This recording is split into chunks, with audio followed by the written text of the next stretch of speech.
Hey there, it's Andy with the Reverb Tone Report. Today I'm happy to show you the new reissues of the Compressor and Distortion from Ross Audibles. You heard that right, the Ross brand is relaunching with none other than Bud Ross's grandson Cameron and best friend Ben Brazil at the helm. Both the Ross Compressor and Distortion have been reverse engineered and recreated right down to using new old stock components, the same PCB layout, and the iconic enclosures with recessed knobs.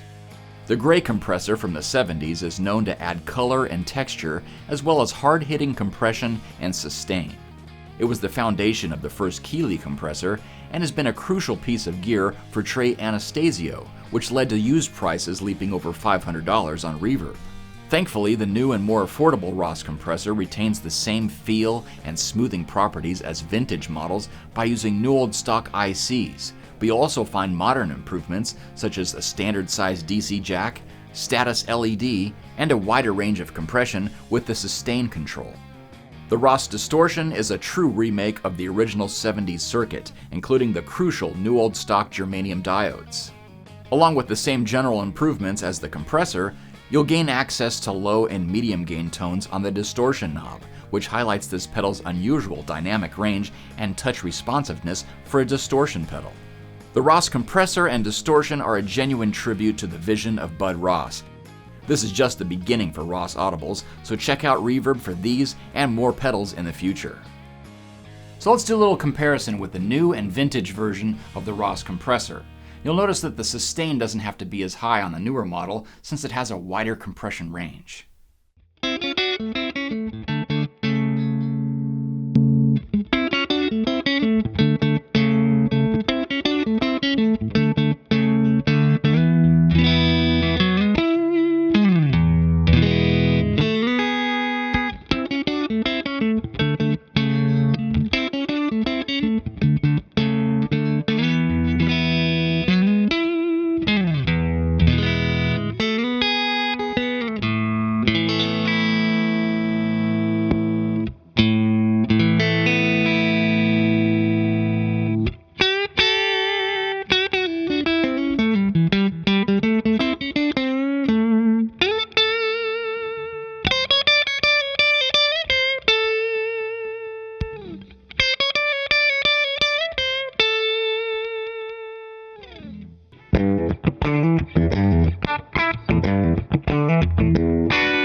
Let's check out one of the advantages of the Ross Distortion reissue. It has a wider sweep on the distortion knob, so I'll start with them both around 10 o'clock, and there's a lot more clean headroom to explore those sweeter lower gain spots. They still end up at the same gain level at the end, with even a little bit more fatness on the newer reissue.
And it shouldn't come as a surprise that the distortion and compressor really work well together. Here's a low distortion setting, but plenty of compression, so even though it's not a heavy distortion sound, it sustains and has a lot of power behind it.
Taking a page from Trey's playbook, let's put the Ross Compressor after distortion. Not only does it warm things up, but it gives you some extra sustain and some extra output.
Well, there you go, two legendary pedals reborn, the Ross Compressor and Distortion. And you can find these reissues right here on Reverb. Thanks for watching.